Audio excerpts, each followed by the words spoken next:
you think the district attorney's office should be more aggressive in prosecuting police? I don't know that aggressive is the right word. Again, police have a very difficult job, but corrupt police and law-breaking police need to be prosecuted to the fullest extent of the law. And again, there is a clear perception in this community that if you are a member of law enforcement, you are an insider. And if you're an insider, you get a set of justice that's different from everybody else.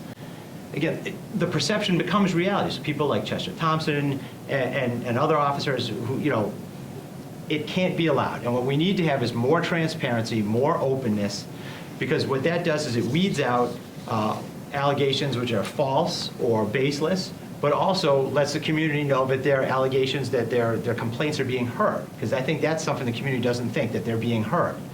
And on the other hand of that is that where there are credible allegations, I think that this district attorney's office has been too lenient in letting those types of cases go. I mean, there are convictions obtained, but very rarely is there significant or serious punishment. Mr. Lavine?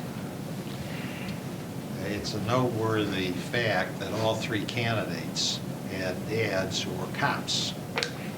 I learned from my father, who was in Troop D State Police, the essence of being a good cop is sound judgment.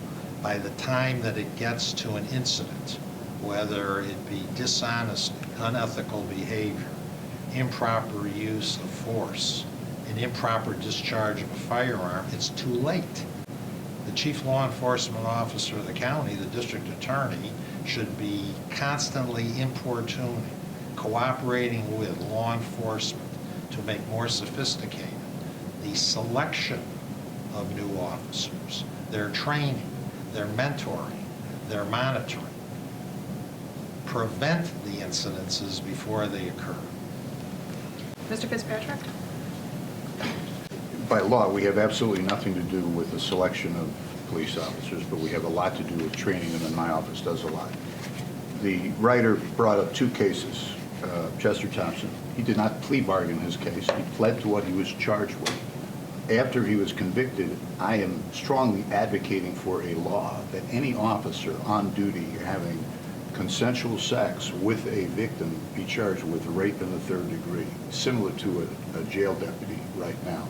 The second case, Alonzo Grant, I moved to dismiss the charges against Mr. Grant. I testified for him at trial. The person that was the star witness for the officers, who was a disaster, was Frank Fowler, who was endorsing Mr. Keller.